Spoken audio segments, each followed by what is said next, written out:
नमस्कार, मैं किरण बाला एस्ट्रो विचार चैनल में आपका पुनः स्वागत करती हूँ। मेरी पिछली वीडियो को आप लोगों का इतना प्यार और स्नेह मिला, उसी प्यार को देखते हुए मैं अपनी नई वीडियो आपके सामने पुनः लेकर हाजिर हुई हूँ। अपनी पिछली वीडियो में हमने बात की थी कि जीवन में हमें सफलता पाने के लिए कितना संघर्ष करना पड़ता है या हमें बिल्कुल संघर्ष नहीं करना पड़ता और हमें जीवन में सफलता मिल जाती है। और ऐसा जानने के लिए हमें हस्तरेखा शास्त्र का सहारा लेना पड़ा। अब हस्तरेखा शास्त्र क्या है? क्या ये कोई चमत्कार है या कोई अंधविश्वास है? नहीं, ऐसा बिल्कुल नहीं है। असल में हस्तरेखा शास्त्र एक मनोविज्ञान है। अगर हम किसी को जज करना चाहते हैं, सामने वाले को देखना चाहते हैं कि वो कैसा है, ऐसा नहीं जैसा कि वो अपने आप को पेश कर रहा है, बल्कि ऐसा जो वो एक्चुअली अंदर से है, तो हस्तरेखा शास्त्र से अच्छा कोई शास्त्र नहीं है। हम इसको विज्ञान की कैटेगरी में भी रख सकते हैं, क्योंकि आप लोगों में से बहुत से लोग जानते होंगे कि हमारे मस्तिष्क से बहुत सी तंत्रिकाएं निकलती हैं जो सीधा हमारी हथेली में आती हैं। इसीलिए जो भी हमारे मस्तिष्क में चलता है, हमारे दिमाग में जो भी चल रहा होता है, वो सब हथेलियों में रेखाओं के माध्यम से नज़र आ जाता है और हम उसी को पढ़ के आगे प्रेडिक्ट कर लेते हैं। तो इसी प्रकार से हस्तरेखा शास्त्र से हम बहुत कुछ जान सकते हैं। अब इसकी दो शाखाएं, जैसे कि मैंने पहले भी बताया था, दो शाखाएं हैं, कीरोग्नोमी और कीरोमेंसी। कीरो का अर्थ क्या है? कीरो का अर्थ होता है हथेली। कीरोग्नोमी के अंतर्गत हम हाथ का पूरा विश्लेषण करते हैं, जिसमें हथेली, उंगलियां, हमारे उंगलियों के पोरुए, हमारे नाखून और हमारे पर्वत, इन सब का विश्लेषण किया जाता है।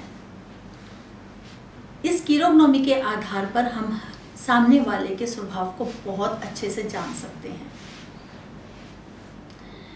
अब कीरोग्नोमी के आधार पर जैसे आजकल माहौल चल रहा है, उसको देखते हुए हम आज नाखूनों के बारे में चर्चा करेंगे कि हम अपने नाखूनों से कैसे जान सकते हैं कि हमारी हेल्थ ठीक रहेगी या नहीं रहेगी।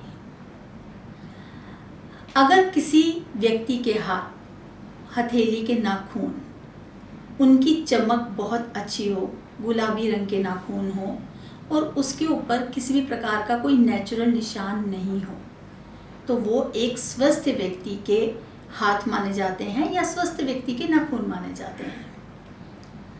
लेकिन अगर किसी की हथेली पर बिना चोट लगे अपने आप ही कोई निशान आ जाते हैं, निशान आने का मतलब ये है या तो नाखून थोड़े से रफ हो जाते हैं, या फिर उसके ऊपर सीधी लाइनें आ जाती हैं, या फिर उसके ऊपर कुछ आड़ी रेखाएं आ जाती हैं, कभी कभी उसके ऊपर रेड कलर की रेखा भी आ जाती है या ब्लैक कलर की रेखा आ जाती है या कोई स्पॉट आ जाता है।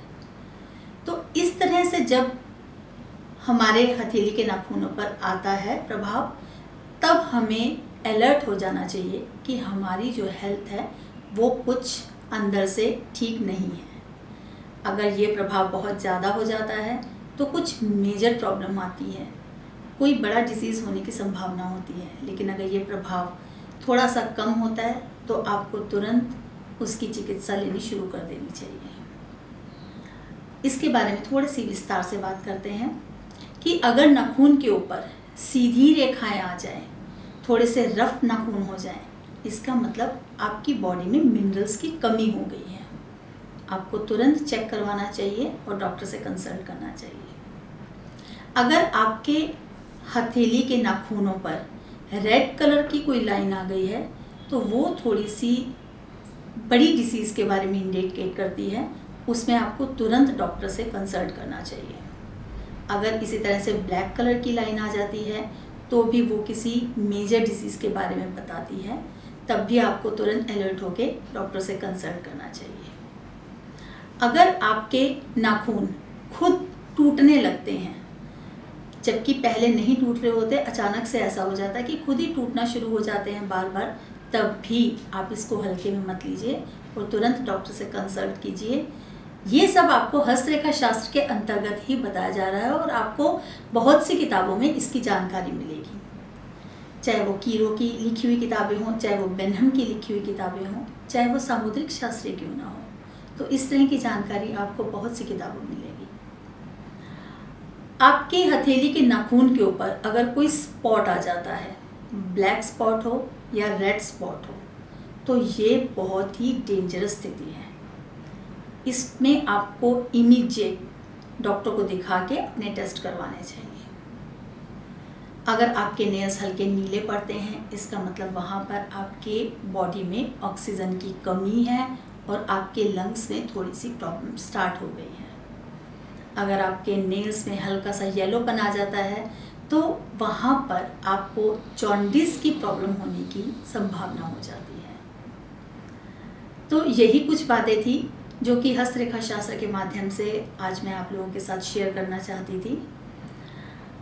इसी तरह की जानकारियों से भरपूर वीडियो को हम समय समय पर आपके लिए आगे लेके आते रहेंगे। और आपसे यही निवेदन है कि रे एस्ट्रो विचार चैनल को आप लोग सब्सक्राइब कीजिए और बेल आइकन जरूर दबाइए, जिससे कि जब भी कोई नई वीडियो आए तो आपके पास नोटिफिकेशन आ जाए।